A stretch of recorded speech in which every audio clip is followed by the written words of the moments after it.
todo esto es un desafío que tiene que ver con un proceso de deconstrucción de ciertos temas que son importantes para nosotros y refiere a la mirada eurocéntrica, al eurocentrismo. ¿Hasta acá me siguen? Decía entonces, los elementos son la mirada eurocéntrica o el eurocentrismo, el sistema capitalismo que navega entre todos esos discursos y que promovido de alguna forma, con sus interlocutores válidos, con sus pensadores, desde filósofos hasta filósofos políticos, historiadores y demás. Desde ya, además, también con el tema de la europeidad. Entonces, esto implica, decía, un desafío, ¿no?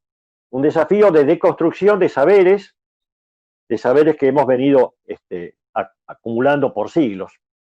Y en este punto, entonces, voy a proponer algo que puede ser, me parece interesante. Son dos preguntas, en realidad, que nos hacemos, que se hacen desde la filosofía, desde la historia, desde cualquier ciencia que tenga que ver con la sociedad y con la política. Y es, de alguna forma, nosotros mismos preguntarnos por quién somos, quién soy, qué somos. Esa pregunta que parece tonta, parece hasta incluso absurda y fácil de responder, en realidad conlleva una serie de afirmaciones y de supuestos previos. En realidad, esa pregunta refiere al saber. Al decir quién soy y qué sé de mí, estoy hablando del saber. Es una reflexión que nos lleva al saber. La otra pregunta que complementa de alguna forma es ¿qué puedo hacer? Porque de alguna forma nos estamos trabajando en un momento donde estamos frente a otros, frente a otras. Y entonces preguntarnos qué puedo hacer es porque detectamos, intuimos reflexivamente acerca de que hay cosas que no están como nosotros pensamos o suponemos que pueden estar o debieran estar. Entonces, eso tiene que ver con la acción, es el hacer. ¿Qué puedo hacer? Y remite a la acción. O sea, reflexión y acción, saber y construcción del poder. Son cosas fundantes en cualquier tipo de cultura, en cualquier tipo de formación cultural, al nivel en que cada una haya podido llegar.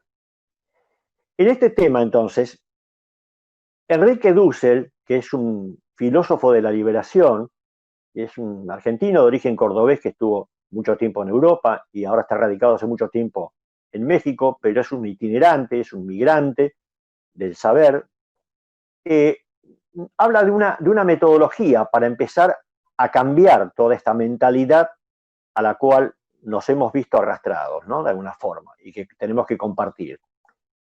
Y él parte de lo que ustedes saben, por lo menos de nombre, que es la dialéctica. La dialéctica refiere a una forma de análisis, de reflexión, que se remite a un horizonte, a un campo determinado, seguramente de manera geográfica, de alguna manera poblacional, de alguna manera cultural. Y el tema es que se va de un punto a otro en un ascenso, en una reflexión que asciende, para empezar a comprender de qué manera se relacionan cada uno de ellos en cada territorio cultural. Pero el tema es que cualquier cultura, tiene un horizonte, tiene un límite, tiene una mirada acotada a su realidad. Y entonces, a veces, aún supuestamente las culturas más avanzadas, y en particular, por eso me voy a referir especialmente al eurocentrismo y a la Europa, deja de lado otros horizontes, también humanos, también perceptivos y posibles de ser cambiados. Y entonces no se hace cargo de ese método, de ese aspecto, esa parte de la dialéctica. Por eso Dussel habla de la analéctica, que es una forma de complementariedad a la dialéctica que tiene que ver con las zonas marginales de cada horizonte cultural. Cada cultura tiene en algún momento, y mucho más el eurocentrismo, una serie de déficits, una serie de ignorancias, una serie de rechazos hacia sectores sociales que están en la periferia de ese horizonte. Por ejemplo, los pobres, por ejemplo, los oprimidos, por ejemplo, las mujeres, por ejemplo, los rechazos raciales y sociales. Esa gente que está en esa especie de limbo puede ser recuperada de alguna manera con ese método analéctico, y es entender el discurso de ese sector, proyectarlo hacia la interioridad y tratar de ir cambiándolo. Pero para ello primero tiene que darse, esto lo dice Ramón Guisfogel, que es muy importante, tiene que haber un diálogo entre esos grupos que están en la periferia. Dicho de otro modo, nosotros podemos hablar de zonas marginales en este mundo que vivimos. Hablamos de un tercer mundo, hablamos de los países emergentes, hablamos de las poblaciones migrantes. Todos esos actores sociales y políticos están separados de ese mundo del discurso. Están como ignorados o sepultados, como quieran llamarle. Entonces la analéctica propone primero un discurso entre iguales, entre nosotros, que nos consideramos con otra forma de ver esas realidades, empezar a dialogar entre nosotros, mirarnos de ojo a ojo, y como dice Dussel, de corazón a corazón, y empezar a entendernos desde nuestras realidades. Esa es la primera manera para empezar a modificar el pensamiento interno de los poderes que en este momento estamos de alguna forma, con las cuales estamos de alguna manera conviviendo. Es un método seguramente complejo, pero que nos pone por lo menos ante la posibilidad de empezar a revertir cierta forma de pensamiento que creemos que es único y, lo más grave, que es universal. Nada más alejado de la realidad. Entonces ahora vamos a comenzar a dar algunos indicadores respecto a lo que se considera Europa como tal. ¿Qué sabemos de Europa? ¿Qué es Europa? ¿Cómo se dispone el término Europa? ¿Cómo aparece la idea de Europa? En realidad hay como una vanidad, hay como se llama envanecencia, creerse algo, como una soberbia por parte de los que la declaman, Europa, soy europeo, sus verdaderos orígenes, su verdadero sentido. En realidad, no sé si saben de dónde proviene el nombre Europa o el término Europa. Si alguien se anima y lo conoce, me encantaría poder escucharlo.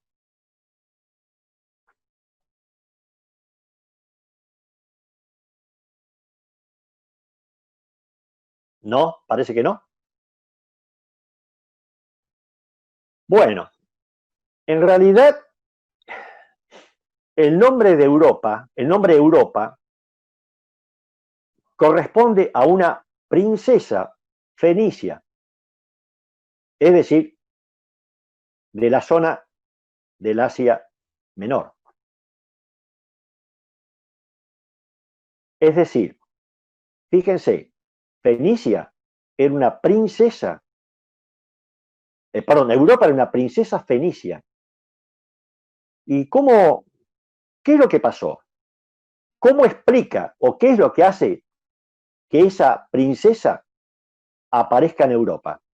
¿Y por qué ese nombre es tomado por los griegos? Es muy sencillo. Los griegos tenían formas de explicaciones, mitos explicativos, mitos cosmogónicos, mitos de creación, y en este caso, el dios Zeus, enamorado, como tantas veces ya le había pasado, enamorado de una mortal, llega a las costas de Fenicia transformándose en un toro alado. Ese toro alado, muy bello, se coloca al lado de la princesa, se arrodilla y la invita a subirse sobre el lomo. La princesa, sorprendida y extasiada por la belleza del animal y por la docilidad, se sube a su lomo y Zeus, metamorfoseado obviamente en toro, despliega sus alas, porque era un toro alado, y la lleva a Grecia. Y allí la hace su mujer, su amante. Es decir, ¿qué explica esto? ¿O qué intenta explicar? Los griegos intuían que la cultura original que ellos suponían tener, o que creían tener, también provenía o tenía préstamos culturales de otras partes.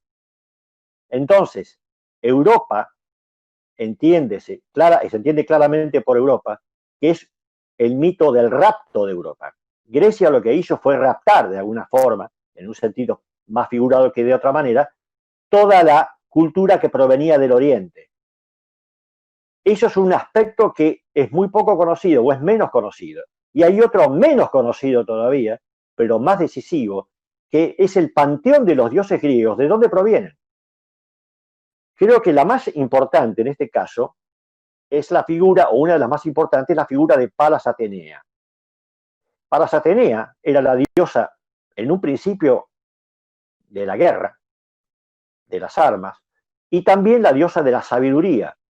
Es decir, va a ser la Minerva romana, la que tiene el búho como acompañante permanente. Palas Atenea, ¿quién va a discutir todo eso? ¿Dónde viene el nombre Palas Atenea? Y pensaban de Atenas. Pero Atenas es un nombre que deviene de Egipto, de la ciudad de Sais. La diosa Atenea es una diosa egipcia, o es el recuerdo, la rememoración de una diosa egipcia. Y además es para sorprenderse, esa diosa egipcia era negra. Es decir, que ningún pueblo puede arrogarse el derecho o puede arrogarse la creencia de que es único y universal. Los pueblos son y se van gestando a partir de no solamente de su propia creación y contradicciones, sino también de permanentes préstamos culturales. Y hay algo importantísimo. Los griegos lo sabían todo esto. Lo sabían y lo afirmaban. Lo sabían y decían, aún los filósofos. Aristóteles decía, nuestra filosofía proviene de Oriente, proviene de Egipto. Cosa que en la modernidad y más adelante, en el discurso eurocéntrico, la filosofía proviene de Grecia. Los mismos griegos decían que no era así. Estas cosas hay que empezar a entenderlas para ver sobre qué elementos se van gestando la organización del pensamiento eurocéntrico como único relato posible y alternativa.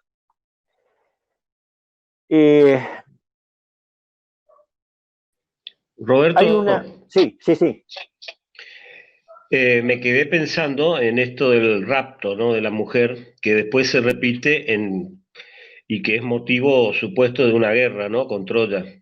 O sea, los griegos después toman esa misma excusa, digamos, ¿no? Para llevar una guerra y conseguir el paso del Helesponto y dominar toda la región hacia esa zona del norte, ¿no? Solo eso quería decir, ¿no? Que también ahí aparece un caso parecido, ¿no? En el rapto de una mujer que es Helena, ¿no? Helena de Sí, Troya. sin duda, Fernando. Sí, eso es un aporte interesante. Además, hay algo que obviamente uno omite siempre y no se da cuenta. Qué casualidad, ¿no? O no, que haya sido una princesa la que toma a Zeus. No es una simple mortal, la gente del común, es una princesa. Quiere decir que los griegos tomaron lo mejor, lo que supuestamente ellos pensaban que era lo mejor y que los hizo cada vez ser más eficaces, más dúctiles y más importantes en el aspecto cultural. Es decir, le digo lo último, el señor Alejandro Magno, le quedaba clarísimo, él era de Macedonia, pero Tracia y Macedonia eran dos regiones que no estaban muy acopladas al resto del mundo griego. Eran considerados casi bárbaros en el sentido de que no participaban del mismo tipo del mismo lenguaje, el mismo idioma, pero sin embargo, Alejandro Magno, creo que todos por lo menos sabemos de nombre quién fue, le quedó clarísimo que era Persia. Le quedó clarísimo. Persia era la cultura. Persia era la cultura. Y no por casualidad, en el siglo IV, se manda hacia Persia. ¿Pero con qué idea? ¿Con la idea de dominación? ¿De aplastarlos? ¿De destruirlos? No. Con la idea de compartir con ellos una especie de gran anfictionía, se llamaba. Una gran alianza. Un gran aporte cultural mixto de ambos. Enriquecerse con la cultura persa. A tal punto que creó una única moneda la koiné, moneda greco-persa, que creó un único idioma, que creó toda una serie de, por medio de maniobras muy sutiles, pero a su vez también muy eficaces, de crear sucesiones y generaciones que le siguieran. Casó a sus generales con mujeres de la alta, sería en ese momento de la alta alcurnia persa. O sea que tuvo una proyección que no fue para someter, sino para compartir, lo cual implica desde ya un criterio absolutamente más abierto, generoso respecto a lo que consideraba el otro, como enriquecimiento cultural. Pero Roberto, entonces, Roberto, Ricardo levantó la mano. Sí, dale. Sí, perdón. Digo, me parece interesante lo que planteás, porque me quedo pensando que es un mito entonces la pureza de raza. O sea, desde las primeras civilizaciones buscaban mejorarse confluyendo con razas completamente diferentes. Y lo Sin duda. consideraban como un salto superior. Sin duda. Mirá, Ricardo, lo que superaron, ¿sabés qué fue además? Fue su propio horizonte. Rompieron su horizonte de percepción de su realidad y fueron capaces de incorporar a otros. Yo les voy a contar, les voy a ir pasando anécdotas de este tipo para hacerlo un poco más entretenido, digo, ¿no? Pero voy a saltar unos siglos, pero nada más que para aclarar esto, para que se dé cuenta la diferencia de criterios y de formas de desarrollo cultural. Los portugueses en el siglo XIV, comienzo del siglo XIV, ya con Enrique el Navegante habían ido recorriendo y tratando de ver cómo funcionaba el mundo del Atlántico occidental, por todas las costas africanas. Fueron llegando a lugares y fueron descubriendo las particularidades de los habitantes, de los isleños, de los nativos de la zona, hasta que ya se dedicaron directamente a cambiar sus productos, cuando podían, por oro. Pero después, no contentos con eso, directamente establecieron factorías, que eran como pequeñas fábricas de la época, para la época, imaginémonos el siglo XIV, y ubicaban y empleaban mano de obra nativa y los obligaban a trabajar para el intercambio. Es decir, esa era la política ya de anexión, de sojuzgamiento, que empezaba a darse en Portugal. No voy a dar las razones de por qué se hacían, porque, bueno, son muy variadas, obviamente, pero implica toda una conducta, un criterio, que tenía que ver seguramente también con el tema de la reconquista de territorios que había que volver a ocupar porque habían sido perdidos, etcétera, etcétera. En el mismo momento en que pasaba esto que estoy contando, en el mismo momento, en el siglo XIV, los chinos, los grandes dirigentes de la política china de cada región enviaban a todas las costas del Atlántico Oriental barcazas, decenas de barcazas que llegaban a las costas ya más o menos conocidas y elegidas con mercadería china, con mercadería de cada uno de las producciones chinas, desde porcelanas, tejidos, especias, que eran a lo mejor menos conocidas en esa zona del África Oriental. ¿Qué hacían? Las dejaban en las costas, las cubrían para protección, las cubrían con ramas y se iban. Al cabo de 15 días, 10, 15, 20 días, dependía del producto, volvían con sus barcazas. Ni siquiera establecían un contacto con los nativos de la zona. ¿Volvían con sus barcazas para qué? Los nativos, ya acostumbrados a ese tipo de práctica, tipo trueque, tomaban lo que les parecía necesario, conveniente, y les dejaban los productos de su tierra. Las barcazas iban, no se sentían ofendidos porque hubieran rechazado ciertos productos, se sentían agraciados y congraciados con la respuesta de los nativos, se llevaban los productos y volvían al cabo de 2, 3 meses o 4 meses. Démonos cuenta el criterio totalmente diferente de una expresión cultural frente a otra, que ya empezaba a pergeñarse como lo que iba a ser después conquistadora absoluta en el mundo americano a partir de su dominio, ¿no? Roberto, Sí. los chicos de Muro Mar están levantando la mano, así que... Ah, por favor, díganme ustedes. Sí, sí. Si yo no los veo. están escuchando, abran el micrófono e intervengan.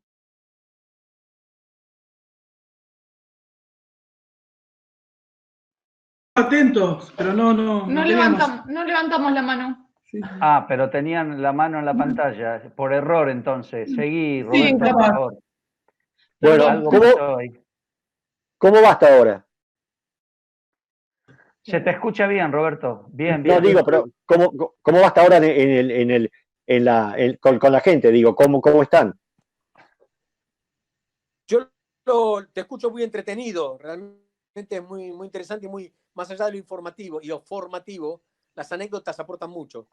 Bueno, perfecto. Entonces, bueno, vamos a seguir entonces. Ahora vamos a un aspecto un poco más teórico que va a derivar en cosas más teóricas todavía. Pero bueno, voy a tratar de hacerlo de la manera más clara y didáctica posible.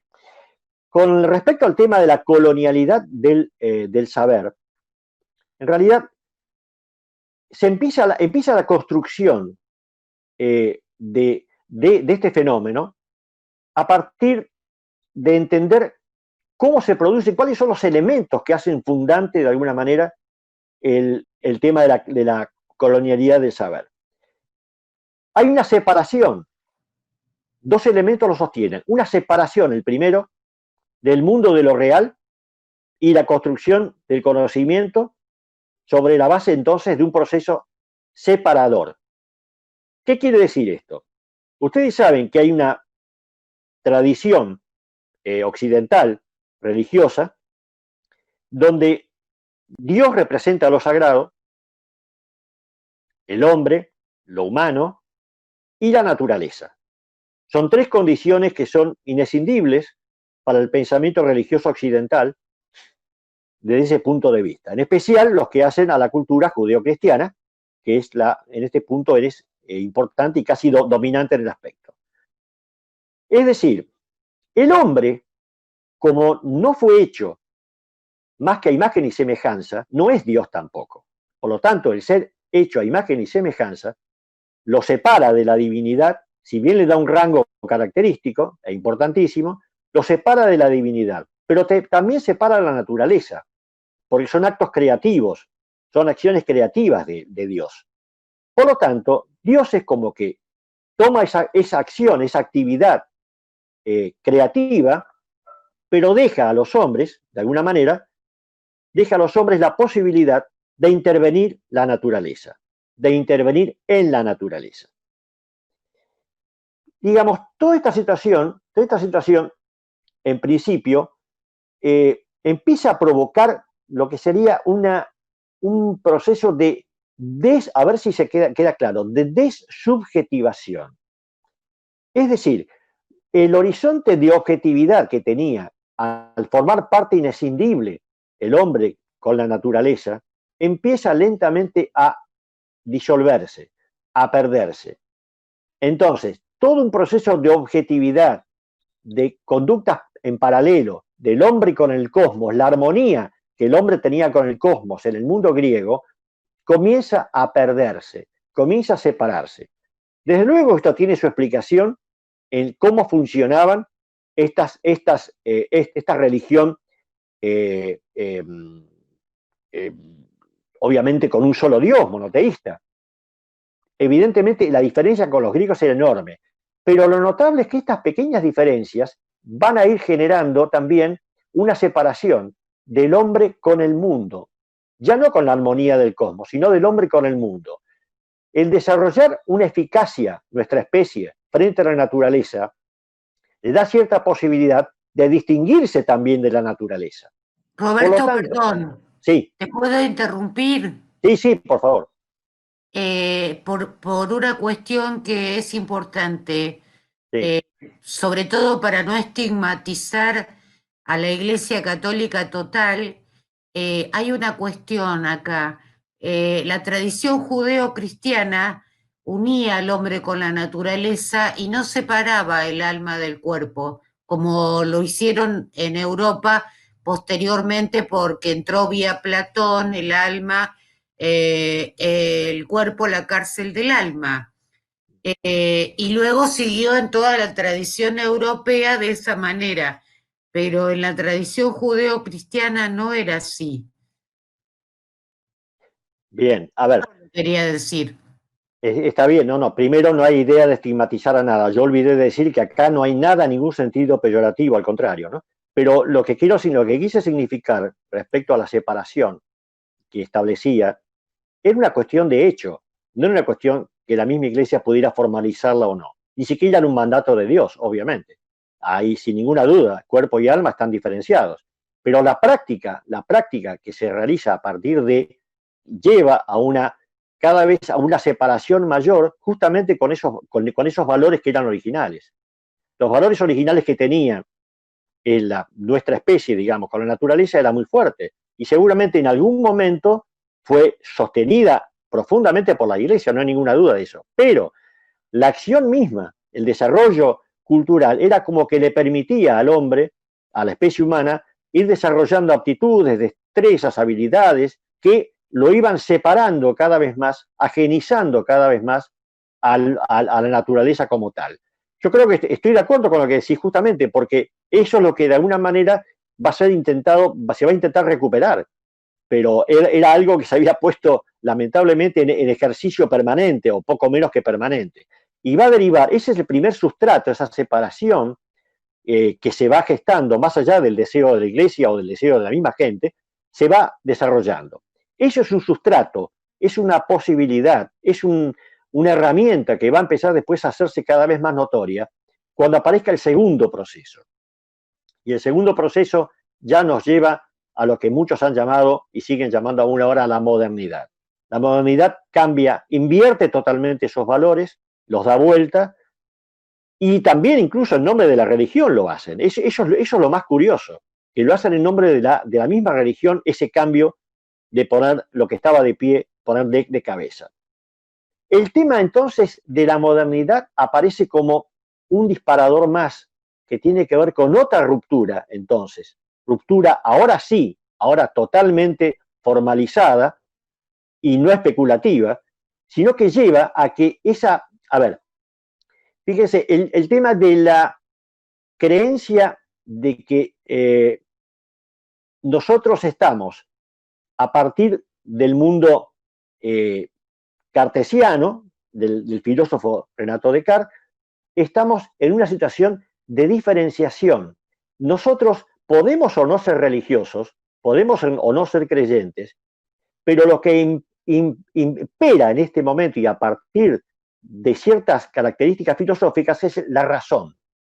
Y la razón va a empezar a producir rupturas. El pensamiento racional va a empezar a producir rupturas con el pensamiento que va a ser conocido como teológico y metafísico en algún punto filosófico. Entonces, estas posibles rupturas se dan ya en el campo de la modernidad. Ya comienzo del siglo XVII, esto empieza a darse. Es decir, ¿qué es lo que, fíjense, cómo es que se alteran las cosas? ¿Por qué motivos se alteran las cosas? Lo que antes estaba de una manera parece ser que para Descartes y su gente era de otra, o pasa a ser de otra. ¿Por qué? Miren, si yo tengo, por ejemplo, que explicar ¿qué es un loco? ¿Qué era un loco? ¿Qué significa ese sujeto llamado loco o alguien llamado loco? El loco en realidad, por lo menos en la Edad Media, era una persona venerada, reconocida, oída, seguida. El loco era quien expresaba una cierta comunión o una posesión con la divinidad. Se creía o se entendía que el loco era la palabra o era la interpretación, aunque fuera muda, de la divinidad. Es decir, se lo consideraba casi, en algún punto, una persona sublime, poseída de una razón que nadie podía entender. Por eso lo seguían, lo escuchaban cuando hablaba, caminaban con él cuando se detenían con él, cuando se detenía, caminaban cuando caminaba. Y lo curioso es que en qué momento el loco deja de ser esa persona poseída por una razón que no se conocía y que se divinizaba. Bueno, parece ser que para Descartes, en realidad, el loco no tiene posesión de nada, al contrario, está desposeído. ¿Desposeído de qué? Desposeído de la razón. Al no tener razón, obviamente se pierde la posesión y todo el carácter que había asumido hasta ese momento el loco, o la figura del loco como tal, cambia de aspecto. Ya el loco no es alguien que posee una razón desconocida, sino que no la posee. Y como no la posee, hay que empezar a entender por qué no la posee. ¿Qué es lo que no posee? El pobre en la Edad Media y en épocas incluso anteriores, era el pobre de Cristo. Era el pobre que reflejaba el origen de Cristo, el origen de desposesión, de ausencia de propiedad por parte de Cristo. Es decir, ¿en qué momento el pobre pasa a dejar de ser el pobre de Cristo para transformarse en el pobre del demonio? ¿En qué momento? Y hay que empezar a pensar en el siglo XVII y parte del XVIII. Ya el pobre no era reconocido como el cuerpo de Cristo en la tierra, al que había que ayudar, al que había que comprender, sino que pasa a ser alguien molesto, urticante, que es capaz de andar vagabundeando, que vive que es un pordiosero, que vive, de ahí viene por Dios, del pedir siempre por Dios. Esta situación hace que entonces ciertas figuras que aparecían de una manera comienzan a ser no contradictorias, pero sí absolutamente separadoras de lo anterior. Entonces, esa subjetividad que se establecía sobre ciertos cuerpos sociales, cuerpos individuales y cuerpos sociales, empieza a cambiar.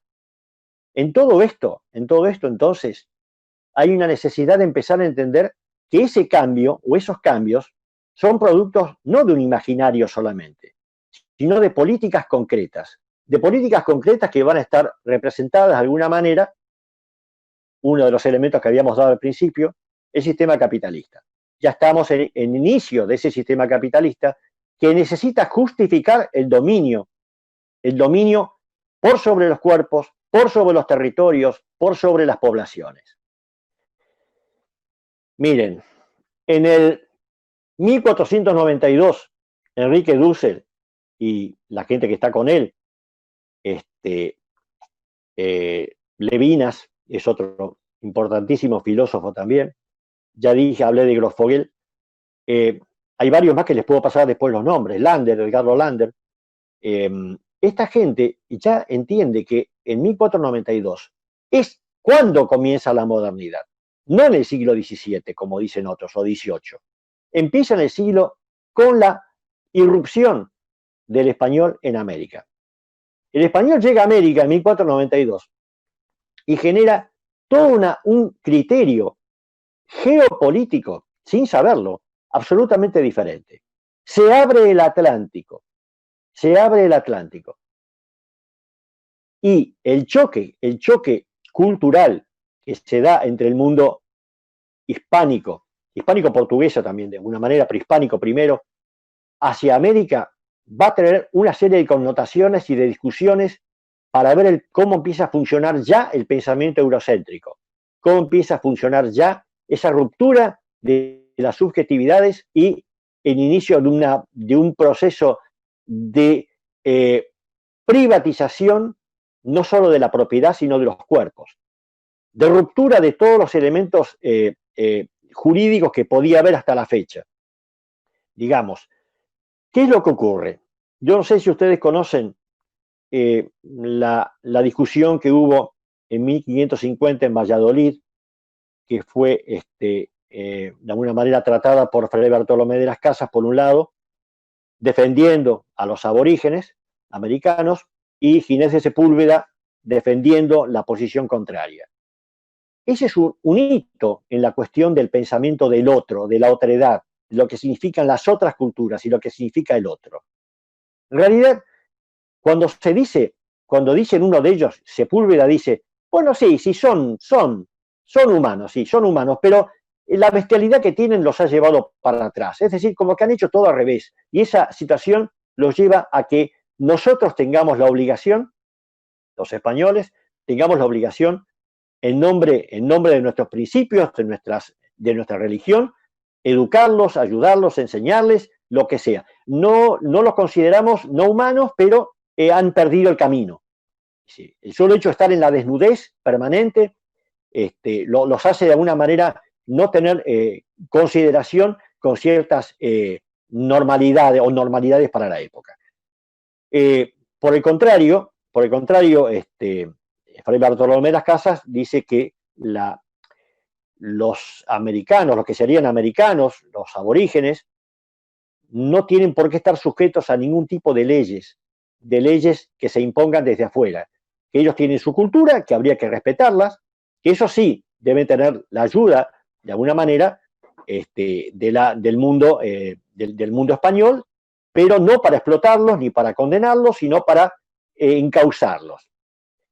Es decir, fíjense, esta situación que da una especie de polémica para saber si están o no autorizados para actuar de alguna manera en el mundo colonial, tiene una contracara, y la contracara de quien más los había defendido. ¿Quién fue el que más los defendió? Fue sin duda Fray Bartolomé de las Casas. Pero la pregunta es, ¿había necesidad de defenderlos? ¿Había necesidad de tomar la palabra de ellos?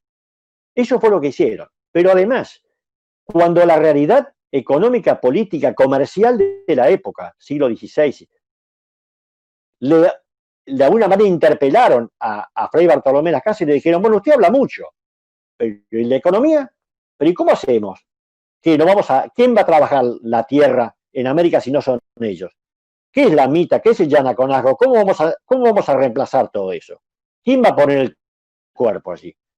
Tienen que ser los indios, no hay otro. Y ahí entonces se abre una situación dramática de alguna manera, porque le están oponiendo a un principio, entre comillas, jurídico, religioso, ético, moral, le están imponiendo una particularidad de corte comercial, mercantil, crematístico, de beneficio económico, por sobre todo lo demás. Y entonces la respuesta de Fray Bartolomé de las Casas fue, ahora para nosotros, insólita. Para el momento fue una alternativa. Bueno, si no podemos explotar a los indios, o si no se debe explotar a los indios porque son tan seres humanos como nosotros, traigamos negros de África. Con el tiempo, y antes de morir, cuentan que Fray Bartolomé de las Casas se arrepintió de lo que había dicho, dijo que se había equivocado, y fue como decir, un exabrupto, en realidad fue forzado por la realidad que en ese momento estaba impuesta para España y para el comercio español con respecto a América. Pero con esto quiero decir que... Sí. Algo parecido a lo que hizo Alsina acá. Claro. Se adelantaron 300 años, 400 años adelantaron. Me parece que esto es lo que empieza a hacer entendible, por lo menos cierto proceso de cambio, pero repitiendo un poco algunas cosas de Dussel, cuando discute con el tema del eurocentrismo y de la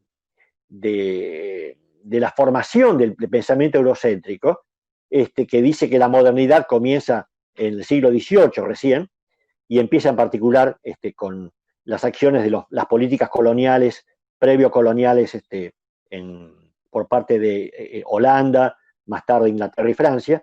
En realidad es muy anterior.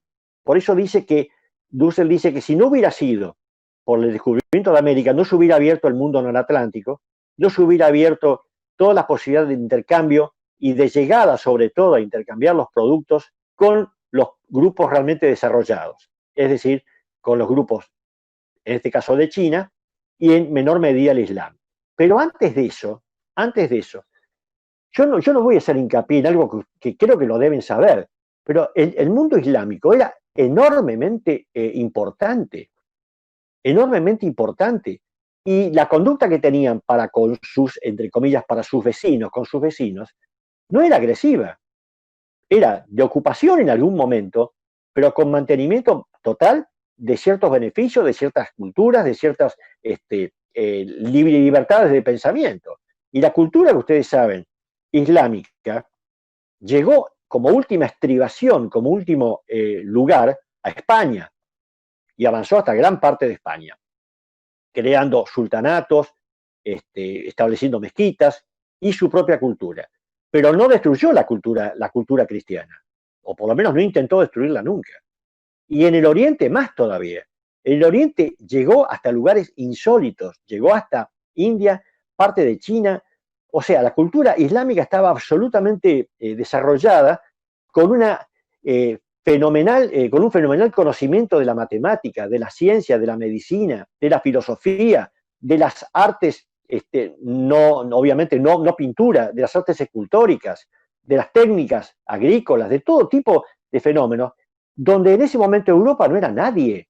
Europa no era nada ni era nadie, ni tenía representación. El mundo musulmán era el mundo potente, era el mundo fuerte. Esto ocurrió hasta que empieza a llegar el oro y la plata de América. El oro y la plata destroza, devalúa el oro que tenían los musulmanes y los empieza a marginar en el plano comercial y mercantil. Es ahí cuando empiezan los cambios y el crecimiento paulatino de lo que va a ser llamada Europa. Hasta ese momento, Europa era prácticamente que un lugar semibárbaro. Y hablando hasta el siglo XV, XIV, XV, XVI, por más que había monarquías, por más que había alianzas, por más que había cierto tipo de nobleza, vivían permanentemente en guerra. Y eso lo saben, creo también. Desde la caída del mundo romano, toda Europa es como una especie de tortuga o de caracol que se debe encerrar sobre sí misma, porque viven permanentemente los embates de tribus vecinas, de godos, de visigodos, de ostrogodos, de alanos, de suevos, de normandos. Todos se van complotando de alguna manera, no hecho adrede obviamente, sobre lo que quedaba de Europa. Entonces, en Europa se da la alianza cruz y espada. Se da Carlomagno como gran emperador, representando la espada, y el Papa dándole el cargo de emperador a Carlomagno en la Navidad del año 800. Qué casualidad que el día de la Navidad, ¿no? Pero entonces Europa, digo, no era prácticamente nada, ni siquiera compatible con el desarrollo que tenían China y el Islam. Esto hay que explicarlo de esa manera. Fíjense, saltando un poco más hacia adelante en el tiempo, saltando bastante más, hay un pensamiento filosófico, el de Hegel. Hegel decía que las culturas, iban de este a oeste. Es decir, si bien habían comenzado en el mundo chino, indio, iban desarrollándose, el punto final era Europa. Ese era el punto mayúsculo, donde el espíritu de la historia se entronca con el pensamiento histórico universal. O sea, la historia es lo que permite a través, en su desarrollo, por ser el tiempo lo que determina su existir, las culturas, a través de su historia, llegan al punto máximo de unión y de sabiduría y de complacencia con la totalidad. Ese sería ¿cuál? ¿Cuál punto? Europa. Europa sería el punto final de la cultura. No hay nada más. Eso es lo que daba a entender Hegel. Ese era el momento que se vivía, ¿no? Y es entendible, es como lo que dijo Fukuyama no hace poco, el fin de la historia, ¿no? Son dichos absolutamente, a pesar de que era un gran filósofo, son formas especulativas de interpretar un mundo, un horizonte de realidad cultural. Estaban negando ya como que ya había pasado el tiempo. Ya a China le había pasado el tiempo. Ya le había pasado el tiempo también a la India. Ya le había pasado también el tiempo al mundo musulmán. ¿Qué quedaba entonces? Quedaba América. Ah, pero América, claro, América. América tenía un problema. América era muy joven. Estamos yendo hacia el este, fíjense. ¿Eh? Ellos creían que estaba hacia el este. Estamos yendo hacia el este y encontramos América. Y si América son muy jóvenes, no conocían, sus culturas no conocían el hierro, no conocían el caballo. ¿Cómo le vamos a dar una entidad de continuidad en la historia pensada filosóficamente como espíritu universal? No, no. Entonces la fueron relegando, la dejaron afuera de todo eso y la consideraron primitiva. Disculpame, Roberto. Sí. Ahí me meto yo. Dale. Digamos, a diferencia, el salto que da ese concepto, digamos, de universalidad con el llamado descubrimiento de América, se da también una situación en la que vos describiste hace un ratito y que por única condición, digamos, de protección, digamos, del indígena era lo que logró Fray Bartolomé de las Casas en aquel momento en México, con el tema de la bula papal, que fue un límite a las matanzas que se realizaban en los pueblos indígenas que iban siendo dominados.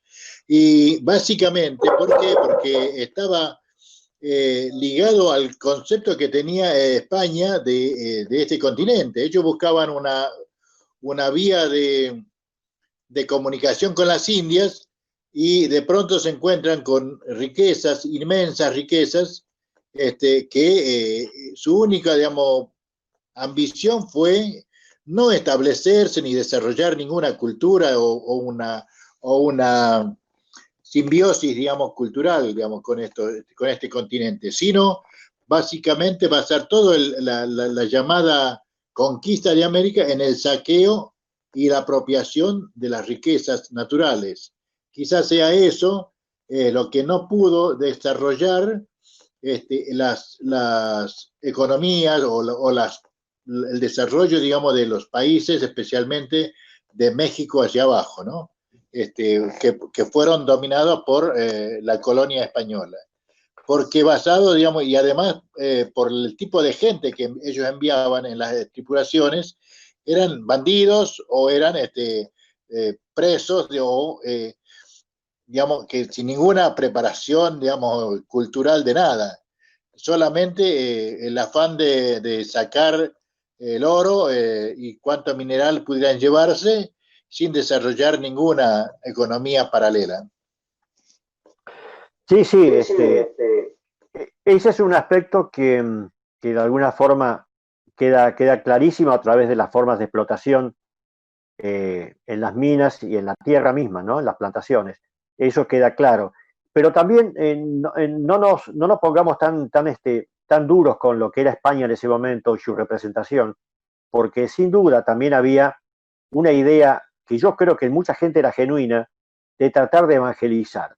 Eso ahora lo vemos a la distancia como una excusa que le permitió establecer sus reales ahí, acá en América, pero en realidad ellos no podían prescindir de esa idea, porque no olviden que venían de un principio, de un proceso de recuperación, entre comillas, de los territorios, o sea, de sacarle las tierras al Islam, o sea, recuperar las tierras que supuestamente había caído en manos del Islam, y con ello le expulsaron a los judíos y expulsaron a los musulmanes, que fueron las dos grandes culturas que hasta ese momento se habían manifestado en España. Pero, de alguna forma, como compensación, no olviden que ahí los reyes católicos tienen un mandato también, referido al Papa, que tiene que ver con la necesidad también de la evangelización. Es decir, una cosa sostiene a la otra. La explotación es sostenida a veces, directa, indirectamente, conocida o no conocida por el pensamiento religioso. Entonces, bueno, nosotros sabemos cómo terminó todo esto. Y sabemos que también, ojo, que los pueblos aborígenes resistieron. No se dejaron matar simplemente, resistieron. Y frente a ello hay como un discurso que se empieza a oponer paulatinamente entre el opresor y el oprimido, entre el invasor y el invadido, donde la situación se hace confusa y que, para suerte de los españoles, tuvieron una ventaja que no tuvieron otros invasores, digamos. Los españoles tenían cierto contacto, mucho más contacto, con grupos negros por el norte de África, grupos islámicos que no eran negros, pero tenían otra característica bastante más diferente al español tradicional, y entonces eso hizo que no tuvieran problema con un fenómeno que se da y es el mestizaje. Ellos se confundieron con los aborígenes, tuvieron descendencia, y en un primer momento no les pareció, no les molestó, salvo en el momento que el mestizo quiso arrogarse el derecho de tener algún tipo de representación o de posibilidad de ascenso social. Entonces, esto es interesante porque esa diferencia, la diferencia notable con la ocupación de las tierras por parte de los ingleses en Estados Unidos y de los americanos más tarde. Es diferente, hay una diferencia muy grande. No hay mestizaje en el norte, sí lo hay de sur para abajo, de la zona mexicana para abajo. Bueno, pero lo que quería terminar de redondear de alguna forma es que dentro de este pensamiento que hay respecto al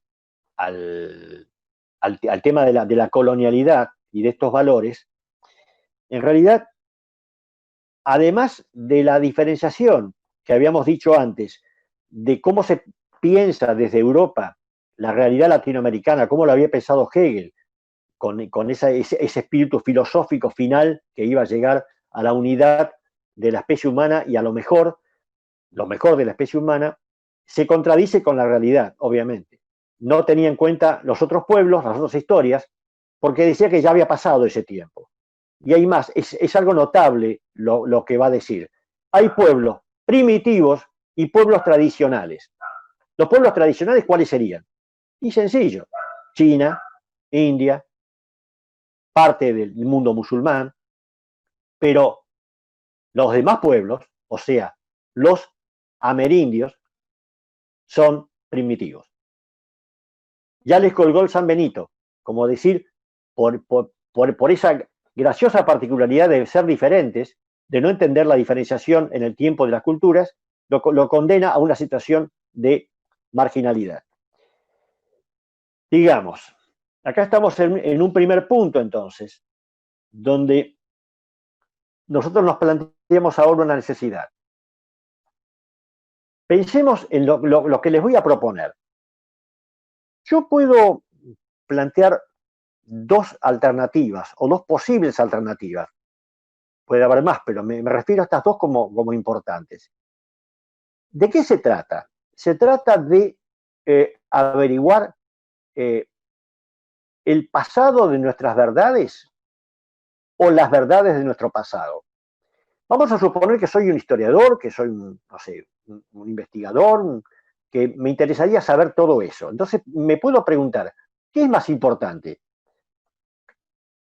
¿Las verdades de nuestro pasado o el pasado de nuestras verdades? Fíjese que hay como una, parece ser algo parecido, pero no lo es. Si ustedes lo pueden pensar, ¿qué hay detrás de todo esos dos enunciados? ¿Qué suponen esos dos enunciados? ¿Supondrá un principio de deconstrucción? ¿Supondrá un principio de recuperación o de reiteración de lo mismo? Los dejo, por favor, a consideración. Piénsenlo.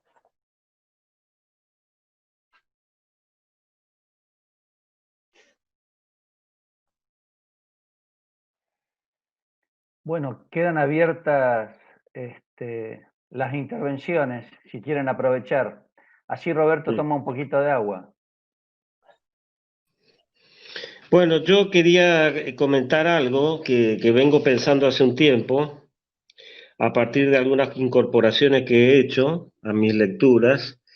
Y bueno, he notado con asombro que dentro del campo del estudio filosófico aparece el pensamiento de Wolfgang Goethe, o Goethe, digamos como se pronuncia en alemán, que bueno, nosotros a él lo teníamos como un gran escritor, ¿no? A partir del Fausto y tantos otros escritos de distintos géneros que ha dejado, ¿no?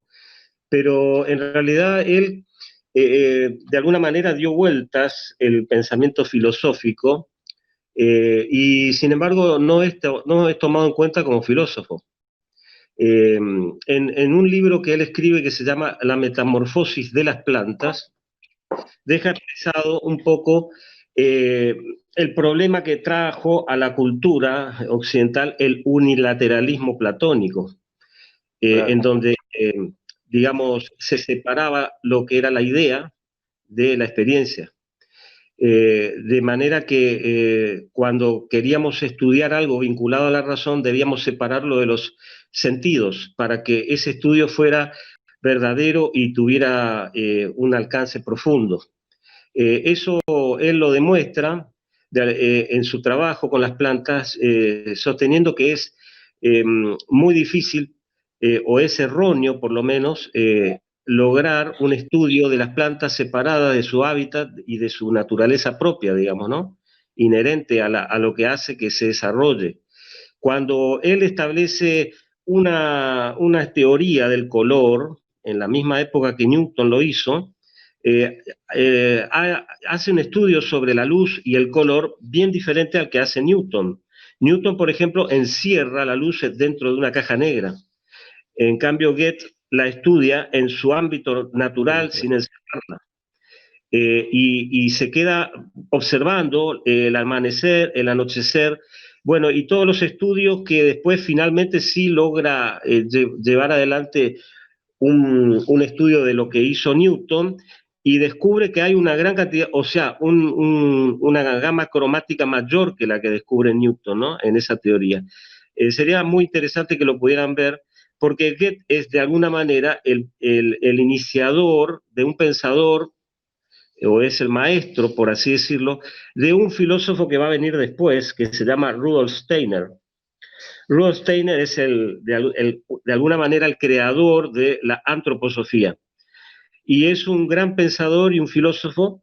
Él, por ejemplo, digamos, él fue el creador de la primera escuela con pedagogía Waldorf en Alemania, de la posguerra, de la primera posguerra. Y en uno de sus libros dice, por ejemplo, que el mayor error, digamos, de hace pocos siglos, que se cometió hace pocos siglos, dice, fue identificar el ser con el pensar como tal. Y menciona lo que hoy decía Roberto cuando hablaba de Descartes, cogito ergo sum, pienso, luego existo. Dice que ese fue el mayor error al situarlo en el punto de arranque de las concepciones modernas del mundo, pues en todo el ámbito del cogito no se halla el sum, sino el non sum. En otras palabras, hasta donde alcanza mi facultad de conocer, no soy, sino que existe imagen únicamente de lo que soy. Y ahí, cuando entra en la cuestión de la representación y de la voluntad, habla también de Schopenhauer, que dice que más allá de que Schopenhauer llegó a reconocer que la voluntad en efecto es de índole espiritual, lo que ya vislumbró, digamos, cuando escribe su libro sobre la voluntad, naturalmente no pudo llegar hasta la comprensión de que fuera el germen de lo anímico espiritual que se desplegará en el mundo espiritual después de la muerte. Bueno, esto es muchísimo más complejo, sino simplemente lo que quería era citar a este pensador, porque digamos que es un filósofo que hace un análisis que supera la cuestión material, y básicamente trata de encontrarle respuestas al hombre, a la vida humana, a partir de todos sus estudios, ¿no? Y sería bueno que se pudiera visitar un poco lo que ha escrito, ¿no? Hay un texto, un libro que se llama Estudio del Hombre, que es el que, de alguna manera, los que estudiamos antroposofía o pedagogía Waldorf, obligatoriamente tenemos que sumergirnos en el estudio de estas 14 conferencias que él impartió a los maestros que iban a ser parte de la primera escuela Waldorf que crea en una fábrica para los obreros, para los hijos de los obreros, que después de la Primera Guerra, en el año 1919, no podían, tenían que trabajar ambos y tenían sus chicos muy chicos, y entonces el jefe de la fábrica, el dueño de la fábrica, le pidió a él que creara esa escuela dentro de la fábrica para los hijos de esos obreros, que eran parte fundamental de la educación de sus hijos, ¿no? Esta fue una experiencia, por supuesto, muy importante, que después se va a truncar con el advenimiento del totalitarismo y del nazismo en Alemania, ¿no? Como tantas otras experiencias que fueron truncadas en esa época después de la Primera Guerra Mundial, ¿no? Pero es muy importante que se pueda abordar para los que están en el estudio de la filosofía y del pensamiento del hombre, estos estudios que ha realizado este pensador, y también de Goethe, ¿no? Que ha aportado muchísimo a la historia y al pensamiento de la humanidad, ¿no? Eso solo quería compartir. Gracias, Fernando. Sí, es importante e interesante seguramente. Yo a mí lo que me parece en este punto, y es que por lo que dije antes, por la propuesta que les hice antes de tratar de dilucidar qué podía ser más preciso, respecto al tema de, ¿cómo se llama? El tema de la verdad de nuestros pasados o el pasado de nuestras verdades. Yo creo que aún dentro de ese pensamiento está presente, porque nadie puede escapar a su tiempo, está presente el pensamiento sociocéntrico, el pensamiento eurocéntrico, que está encarnado en ya lo que va a ser a corto plazo el positivismo, ¿no? Entonces, de alguna manera, hay cosas que se van invirtiendo, pero que forman parte de respuestas necesarias e inevitables para un avance que se estaba dando en el sistema a partir del capitalismo, que está requiriendo nuevas formas de implementación y complementación de sus desarrollos tecnológicos y humanos, apelando desde luego a lo humano, ¿no? como variable. Antes de esta pregunta, si quieren, que les había hecho, esta alternativa, me voy a referir simplemente a la otra pata que le sirve de justificación al sistema del pensamiento eurocéntrico y a la necesidad de decolonizar ese mismo pensamiento. Yo les hablé de Hegel, y Hegel creo que queda claro que era a qué apuntaba todo esto. Pero en paralelo, casi en un mismo tiempo, aparecen las figuras de los filósofos políticos, de Stuart Mill, pero fundamentalmente me interesa el señor Locke. Y Locke, respecto así como se había debatido respecto a la ocupación de las tierras americanas en su momento, por el cual tenían derecho los españoles, de ahí venían los adelantazgos y las tierras para conquistar, en el caso del pensamiento, en este caso inglés, de Locke, de alguna forma no solamente reafirma esa condición de hecho de la invasión española a América, sino que la empieza a justificar desde el punto de vista jurídico. Es decir, desde un punto de vista jurídico que estaba complementado por la necesariedad del desarrollo del comercio y del incipiente capitalismo que empezaba a darse ya en Inglaterra. Es decir, ya estaba dándose el capitalismo en Inglaterra. 1760, 1840 es la revolución industrial, por lo menos la que dicen ellos. Y entonces en este momento hace falta voces, palabras, pensamientos que de alguna manera interpreten todo este desarrollo y que hagan justificables sus acciones futuras. Entonces, desde el punto de vista de Locke, el derecho que les asiste al único derecho que les asiste a los amerindios o a los que están en ese momento en condiciones de ser colonizados todavía, es primero que deben renunciar a todo sistema de propiedad territorial, en tanto y en cuanto, primero, no pueden pretender legitimar su derecho porque son nada más que pueblos, es decir, no están constituidos como estados, no son en sí mismos una entidad que le permita justificarse jurídicamente. No lo pueden hacer, no han llegado a esa instancia, están en una instancia previa, digamos, limitada por el tiempo mismo y por su propio desarrollo. Por lo tanto, el derecho de ellos es aceptar el derecho de los demás. El derecho que les asiste a ellos es aceptar el derecho de los demás, es renunciar a sus principios de Perdón, sí, habla.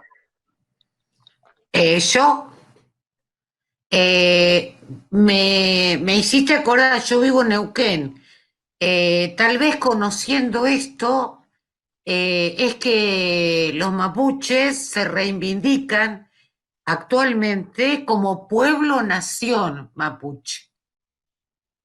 Eso solo quería decir. Sí, claro, pero lo que ocurre es que ¿te imaginas que el pensamiento de Locke en Inglaterra no podía tener en cuenta ni siquiera las pretensiones de los mapuches en ese mismo momento porque no los conocía, ni les importaba tampoco. A propósito de los mapuches, por si no se sabe, los mapuches provienen de la Melanesia y de la Polinesia. Hay símbolos mapuches que son iguales a las de tribus de esos lugares. Es apasionante ver entonces cómo las culturas han realizado préstamos justamente culturales y que de alguna manera son depositarios de eso y los reivindican como tal. Bueno, entonces lo que estaba comentando, volviendo un poco al tema, era la propuesta de Locke, que entonces ellos tenían, los pueblos originarios tenían que, como no eran considerados un Estado todavía, ni tenían conciencia de sí mismos, no tenían soberanía. Es decir, la soberanía significa la no aceptación de un poder por encima del que tienen. Bueno, ellos no podían pretender eso porque no tenían un desarrollo político y cultural suficiente como para poder cuestionar lo que le proponían los colonizadores. Y entonces, el derecho de ellos solamente se basa en aceptar el derecho de los otros. Deben someterse a ellos porque no tienen manera de confrontar. Y es el destino que les cabe. Los más benignos dicen asimilarse. Los otros, exterminarse. Deben exterminarse. Y eso es lo que van a hacer, de alguna manera, ¿no? Con los que no pueden aceptar o no tienen posibilidades de hacerlo siquiera. Desde luego, no, yo no quiero tampoco idealizar, digamos, ponernos en el papel simplemente de víctimas propiciatorias a los pueblos amerindios, porque los pueblos amerindios tuvieron la dignidad de pelear, tuvieron la dignidad de resistir. Digan si no a los mapuches, hablen si no de los araucanos, hablen de los caribes. Ellos no resistieron, claro que resistieron. Es más, siguen resistiendo, de la manera que pueden, con los argumentos y los elementos que les puede dar la modernidad que ellos, de alguna manera, no tienen más remedio que reconocer. A mí me parece importante esto, y cuento algo que esto me parece que nos puede servir a todos como argumento. Los compañeros míos de la universidad hace unos cuantos años fueron a Chiapas, y yo no pude ir lamentablemente porque estaba en plena actividad, pero ellos pudieron ir, y en Chiapas tuvieron unos encuentros, obviamente no pudieron hablar directamente con el subcomandante, con Marcos, pero tuvieron intercambios de todo tipo con él, casi en la frontera posible y milagrosa que les podía poner en relación. Obtuvieron un montón de datos y de charlas y de recomendaciones del subcomandante hacia los pueblos americanos, y bueno, aún hasta nosotros los argentinos, que somos los que estamos más al sur, él se sintió identificado con todo eso. Y de todo ese intercambio cultural, político, apasionante que tuvieron mis compañeros de la facultad, tuvieron un documento que a mí me pareció espectacular para cualquier momento que nos pueda servir de nuestra propia historia y lo que vemos en el acontecer de la geopolítica mundial. Parece ser que en el medio digamos, del desarrollo del movimiento zapatista, después del pronunciamiento del subcomandante Marcos, hubo gente en México y fuera de México, obviamente también incluso hasta en Europa, pero en México fundamentalmente, que les decían, pero a ustedes les parece que es el momento para tomar las armas, que tienen que hacer esto ahora, que es la mejor táctica, la mejor estrategia para enfrentarse a tremendo poder y qué sé yo, qué sé cuánto. Bueno, una serie de argumentos que eran argumentos racionales en apariencia. La respuesta que le dio el subcomandante, y no el subcomandante, sino los pueblos, porque acá podía haber una cierta idea de conducción, pero los que mandaban no era el subcomandante Marcos. Claro, él expresaba. Sí. ¿Alguien quiere hablar? Sí, vos hablar, no te veo. Sí. ¿Puedo? Dale. Bueno, vos lo planteaste en términos, digamos, absolutos, y al tema de este planteo de Locke, me parece que es el que sigue primando, digamos, al día de hoy. El tema me parece que en todo caso, partiendo de la base, digamos, que toda la construcción filosófica europea o occidental, digamos, está basado en ese eurocentrismo y en esa lógica. Y me parece que hay en América, digamos, una reserva, en todo caso, digamos, a explorar todavía, de otra lógica totalmente diferente, digamos, en términos, digamos, de lo que se entiende por un mundo más integral, una mirada más inclusiva del todo, ¿no? De la parte. Y entonces, en esa lucha, digamos, creo que es la gran batalla que viene en términos, digamos, filosófico, ideológico, cuando pensar, digamos, la sociedad hacia el futuro, en términos de que ya le estamos viendo, digamos, cuáles son las consecuencias de esa lógica eurocéntrica o de esa lógica del desarrollo, en todos los términos, ¿no? El tema del desarrollo económico, científico, técnico, que hasta ahora, digamos, no ha dado respuesta en lo concreto, digamos, que es a las necesidades humanas, a las necesidades de los pueblos. Por lo tanto, está abierta esa disputa y creo que hay que hacer hincapié en esa otra lógica, porque si algo tienen que aportar la mirada y la filosofía indígena de este continente es justamente concebir una sociedad diferente, una sociedad que tiene en cuenta el tema de lo que hoy le llaman lo ambiental, ¿no? ¿Cómo le llama el término de cuidado de lo ambiental? O el tema, seguimos avanzando hacia la autodestrucción, digamos, de este planeta. Y en eso, digamos, hay un aporte importantísimo de la filosofía del mundo indígena. Por lo tanto, yo no considero, digamos, que haya que rendirse ni renunciar a la territorialidad, digamos, de los pueblos indígenas. Me quedo pensando en esta contradicción. Se te escucha muy bajo, Ricardo. ¿Perdón? ¿No se escucha? Ahora sí. Esta dicotomía, esta contradicción, este juego de palabras tan interesante, ¿no? Entre el pasado de la verdad y la verdad de nuestro pasado. Lo quiero retomar porque tiene una continuidad con esto que estamos hablando. Creo que no se puede, sin hacer ese previo análisis de esa contradicción que vos planteás, llegar a la cuestión hoy de las reivindicaciones indigenistas o las reivindicaciones campesinas. Muchas de las organizaciones revolucionarias hoy americanas, y hablamos de El Salvador, hablamos de Guatemala, aún de Brasil, tienen que ver con el indigenismo y tienen que ver con la historia de los pueblos, la reivindicación de su historia, ¿no? Sí. Y sus tradiciones. Y me parece que es ahí donde estos planteos, hoy políticos, cuestionan la verdad de nuestro pasado, ¿no? O que es lo mismo, cuál es el pasado de la verdad, antes de tener esta estructura mental que hoy es nuestra verdad, veamos cuál fue el pasado. ¿Qué vino a suplantar esta verdad? ¿No? ¿Con qué quiso terminar? ¿Con qué terminaron? ¿Qué negaron para poder vendernos esta verdad? Bien, Ricardo, bien. Bien, escúchame, pongo entre paréntesis un segundo lo que acabas de decir. Tengámoslo, por favor, porque es muy importante. Yo había dejado un poco ese tema porque derivamos hacia otras cosas. Quiero terminar con dos apreciaciones. Tienen paciencia, por favor, porque me parece que es fundante todo esto. Miren, decíamos recién de su comandante Marcos de Chiapas, del movimiento zapatista. Cuando decían, digamos, voces, sin ninguna duda, teñidas de eurocentrismo, teñidas del poder que determinaba la expresión de eurocéntrica, le decían, aún en el siglo, ya en el 2000, le decían, pero ¿cómo han hecho esto? ¿Por qué no esperaron? ¿Por qué no consultaron? ¿Por qué no?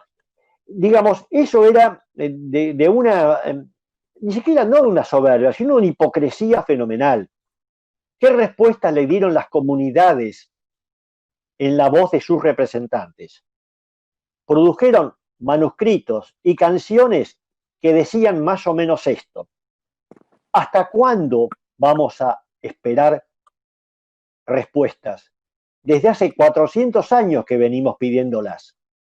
Desde hace 300 años que estamos hablando con todas las autoridades posibles, habitables en este mundo, para cambiar nuestra situación de marginalidad, de ruptura de relaciones sociales, de pérdida de territorial, de explotación. Hace 100 años que estamos y seguimos peleando con todo esto y pidiendo interlocutores válidos. ¿Cuántos años más tenemos que esperar, señores? Acá se instala un problema ético práctico, porque la ética es también praxis, la ética es acción. Entonces es como decirle, ¿qué pretenden? ¿Con qué autoridad ustedes nos dicen que tenemos que esperar? ¿Quiénes son ustedes? ¿Qué han pasado ustedes? ¿Han pasado por lo nuestro? ¿Han sido sometidos de esta forma? No. Ahora la palabra es la nuestra. Y entonces, desde la analéctica que les conté al principio, la propuesta de Dussel, todo esto se modifica, porque tenemos que hacer primero, y me incluyo, por una cuestión de ética, de moral y de comportamiento, me tengo que identificar primero con mis pares. Yo no represento a nadie, no soy nadie. No soy más que alguien que intenta interpretar o entender lo que están diciendo, y a partir de allí me voy a sumar. Pero en ese horizonte de marginalidad a que han sido sometidos los pueblos amerindios y los pueblos y la negritud en su conjunto en todo el mundo, debe haber un intercambio entre ellos, que son los iguales. Y a partir de ese mirarse, como dijo Dussel, a los ojos y al corazón, empieza a cambiar la situación. Hay un reconocimiento previo de todo esto, de lo que somos. Si no podemos pensar qué somos, tampoco vamos a saber qué podemos hacer. Ese desde un punto de vista que me parecía interesante tener en cuenta. Retomando lo que planteó Ricardo, le has dado una vuelta de... perdón, una sola cosa más y ya me quedo tranquilo. Esto tiene que ver con la ética de la acción y la propuesta de lucha, de confrontación frente a un poder que parece omnímodo. Miren, no sé si ustedes conocen la historia, no hace falta saberla, pero tendríamos que saberla todas, pero bueno, desde 1830 Argelia es una colonia francesa, o fue colonia francesa hasta desde 1830. Después de sucesivas situaciones dramáticas para los argelinos, donde perdieron su identidad o trataron de evitar perder la identidad que tenía como pueblo, como cultura, como todo, los argelinos eran desarrolladísimos en todos los planos, sometidos por los franceses, conviviendo periodos dramáticos de exterminio, de limitación de todo tipo, económica y territorial, de usurpación territorial por medio de las tropas francesas. En 1954-55 en adelante empieza la resistencia definitiva que ya venía de alguna manera propiciándose en Argelia. Sobre esta base, un famoso director italiano que se llamaba Guido Pontecorvo, autor de 2 películas memorables que se las recomiendo porque siempre son vigentes, están vigentes. Una se llamó Queimada y la otra se llamó, que es la que me interesa a mí, La Batalla de Argelia. En la Batalla de Argelia capturan los militares a través de la inteligencia francesa, después de muchos problemas, capturan, conocen, detectan la célula entre comillas, terrorista para ellos, capturan al líder principal de los argelinos y lo llevan frente a las cámaras de la televisión en 1957. Entonces, fíjense, lo dejan solo, esposado frente a las cámaras de televisión y de radio, y le hacen las preguntas sin permitir prácticamente respuestas. Lo ponen como si fuera un trofeo capturado, el enemigo ahí, el asesino. ¿Por qué? Porque, dice usted, le dicen los reporteros de la televisión que lo interpelan. Usted, ¿cómo se atrevió? ¿Cómo fue capaz de mandar a sus huestes, a su gente, con canastitas bien bordadas y bien armadas, con bombas caseras que hicieron volar en determinados lugares de recreación, eran clubes nocturnos, de determinados lugares de recreación, a nuestra juventud, o sea, a las tropas francesas que estaban con sus parejas en ese momento en Argelia? ¿Cómo usted fue capaz de hacer eso? ¿Usted no midió? ¿Usted no se considera un asesino? ¿Por eso no es un asesino, acaso, de haber mandado a gente inocente a la muerte? La verdad que es una pregunta que mueve a la reflexión ética, a la reflexión moral, porque ninguna muerte seguramente es dable como beneficiosa o como inevitable quizás. Es para discutirlo. Sin embargo, la respuesta que le da este líder de la resistencia de Palestina, perdón, de la resistencia, ¿cómo se llama? Argelina le dice, mire, dice, tengo 2 minutos para hablar, ¿no? Bueno, mire, dice, nosotros durante 150, 130 años hemos soportado todo tipo de vejámenes, los enumera, se imaginan todo lo que puede haber pasado el pueblo argelino en medio de la ocupación territorial y militar francesa. Hemos soportado todo este tipo de cosas. Y ustedes me dicen de las bombas caseras. Mira, hagamos una cosa, le dice. Yo le propongo a ustedes, que son la voz, la inteligencia, digamos, del mundo francés, hagamos una cosa. Nosotros le cambiamos nuestras canastitas con bombas y ustedes, por favor, nos dan los morteros, los portaaviones, los aviones, el napalm y la ocupación militar. Nos dan también las rejas, nos sacan las rejas, nos dan todo eso para nosotros. ¿Estamos de acuerdo? ¿Hacemos el cambio? Bueno, eso es de una contundencia fenomenal, de una ruptura con las hipocresías que el mundo eurocéntrico, al que el mundo eurocéntrico nos tiene acostumbrados. Es decir, no porque no haya hipocresía entre nosotros, obviamente la hay, pero sin ninguna duda de otras formas se expresa. No se expresa a través de un ejercicio tremendo del poder como el que en este momento estamos observando en el resto del mundo entero, ¿no? Así que bueno, eso queda abierta la posibilidad para entender qué es lo que está pasando en la geopolítica actual, las confrontaciones y las luchas. No sé si conocía la anécdota esa de la película que cita Pontecorvo, porque me pareció que a mí me conmovió cuando lo vi hace más de 30, vi la película hace más de 40 años. Yo quería volver, gracias, sobre las preguntas que me parecieron muy interesantes. ¿Las verdades de nuestro pasado o el pasado de nuestras verdades? Porque me puse a pensar en la diferencia, y es que si nos planteamos la primera, las verdades de nuestro pasado, nos seguimos quedando en el pasado, es lo que pienso. Y si en cambio, para el tema de deconstruir el eurocentrismo, pensamos en el pasado de nuestras verdades, vamos a deconstruir nuestras verdades. Y con eso la tarea que sería para la próxima encuentro, si están de acuerdo, estaría hecha y ya podríamos empezar a deconstruir. Perfecto. No, me pareció fundamental. Tanto lo de Ricardo como lo tuyo, esto último me pareció muy interesante como propuesta a futuro, pero no sé cómo estoy de tiempo, Esteban, ¿me puedes ayudar? Estamos a 15 minutos de las 2 horas. Bueno, no sé, ¿les parece 15 minutos más y terminamos?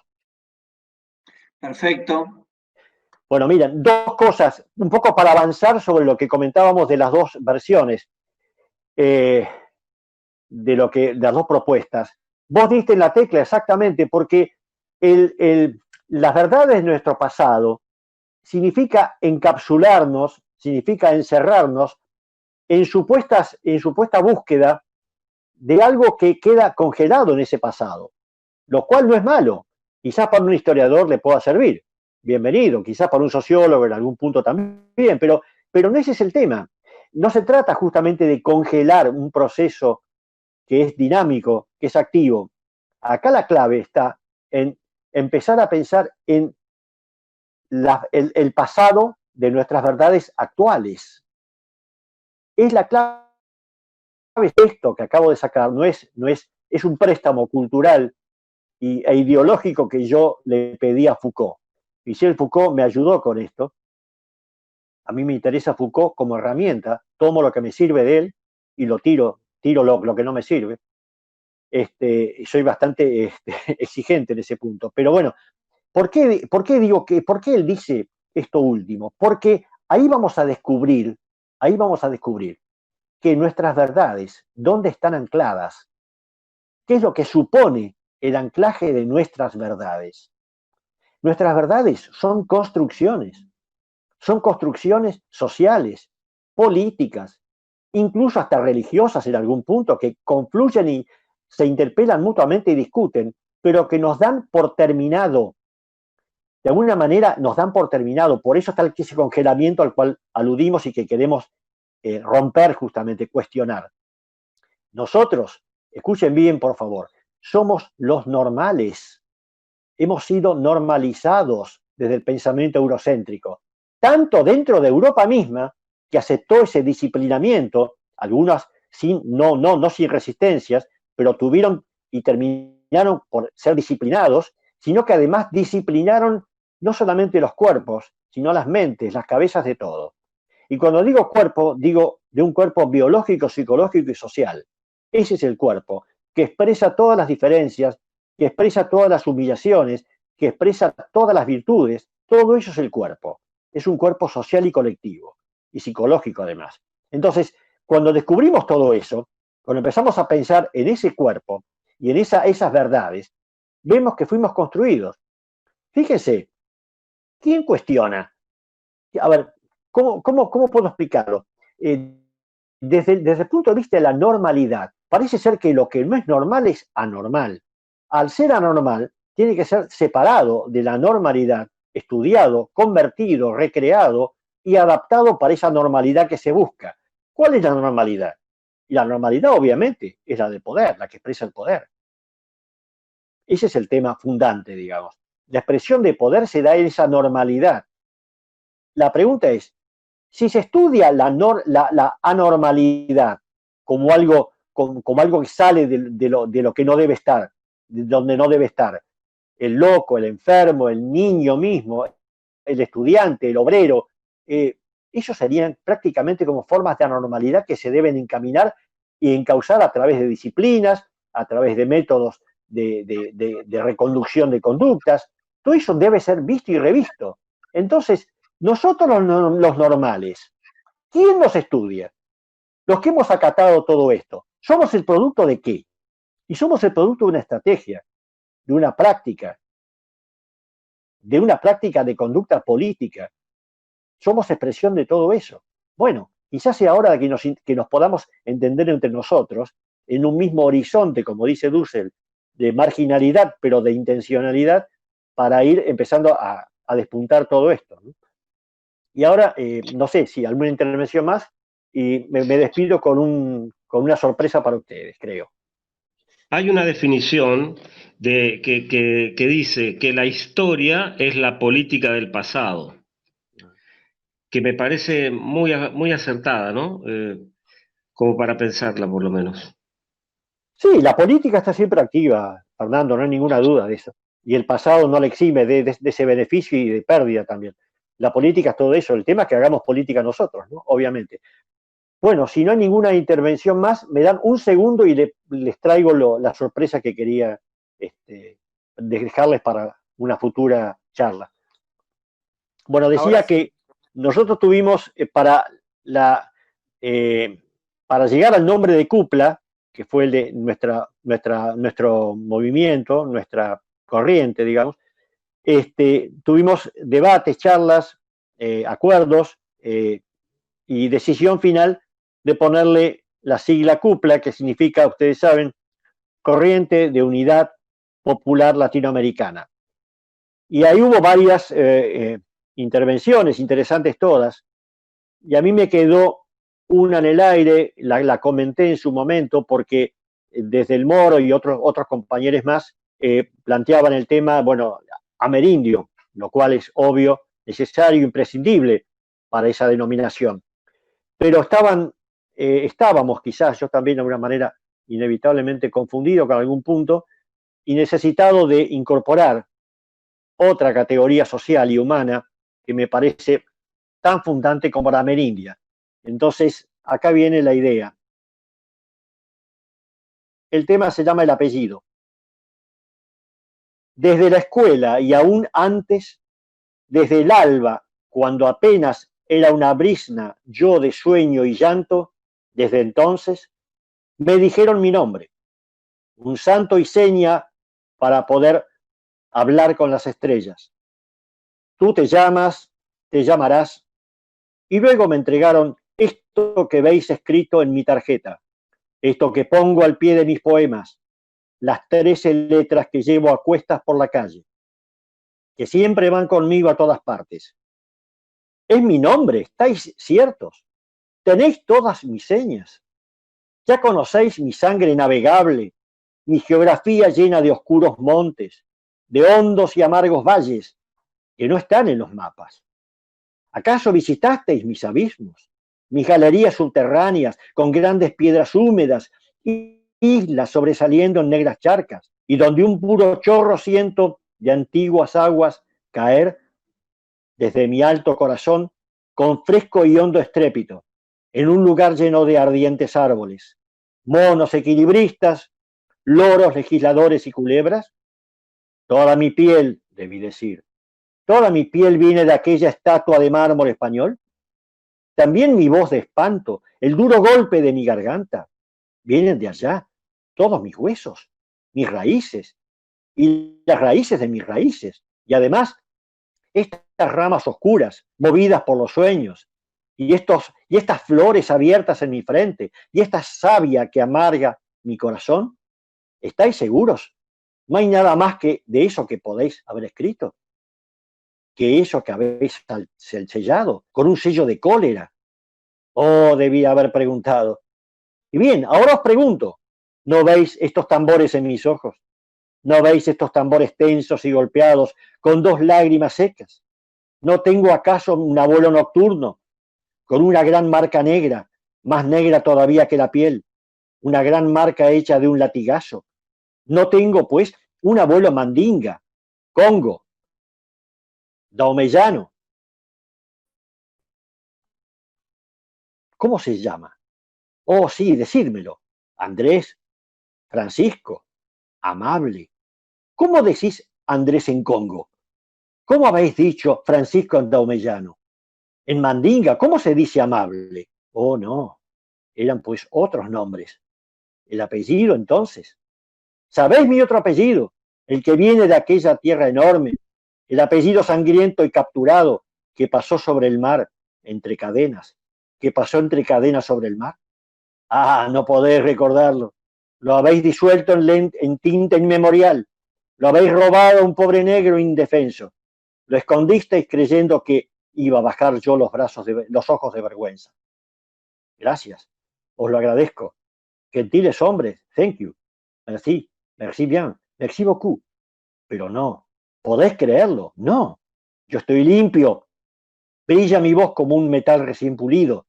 Mirad mi escudo, tiene un baobab, tiene un rinoceronte y una lanza. Yo soy también el nieto, bisnieto, tataranieto de un esclavo. Que se avergüence el amo. ¿Seré Yelofé? ¿Nicolás Yelofé acaso? ¿O Nicolás Bacongo? Tal vez Guillén Banguila, o Cumbá, quizás Guillén Cumbá, o Congué. Pudiera ser Guillén Congué. Oh, ¿quién lo sabe? ¡Qué enigma entre las aguas! Siento la noche inmensa gravitar sobre profundas bestias, sobre inocentes almas castigadas, pero también sobre voces en punta que despojan al cielo sus soles, los más duros, para condecorar la sangre combatiente de algún país ardiente perforado por la gran flecha ecuatorial. Sé que vendrán lejanos primos, remota angustia mía, disparada en el viento. Sé que vendrán pedazos de mis venas, sangre remota mía, con duro pie aplastando las hierbas, asustadas. Sé que vendrán hombres de vidas verdes, remota selva mía, con su dolor abierto en cruz y el pecho rojo en llamas. Si conocemos, nos reconoceremos en el hombre y en el hambre, en la tuberculosis y en la sífilis, en el sudor comprado en bolsa negra, en los fragmentos de cadenas adheridos todavía a la piel. Sin conocernos, nos reconoceremos en los ojos cargados de sueños y hasta en los insultos como piedras que nos escupen cada día los cuadrumanos de la tinta y el papel.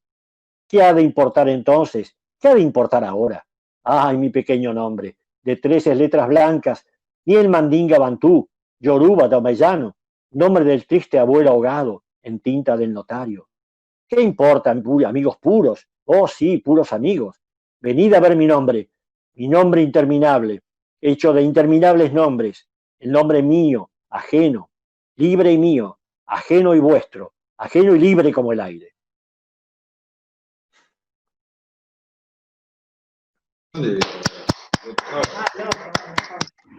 Nicolás Guillén, el son entero el apellido.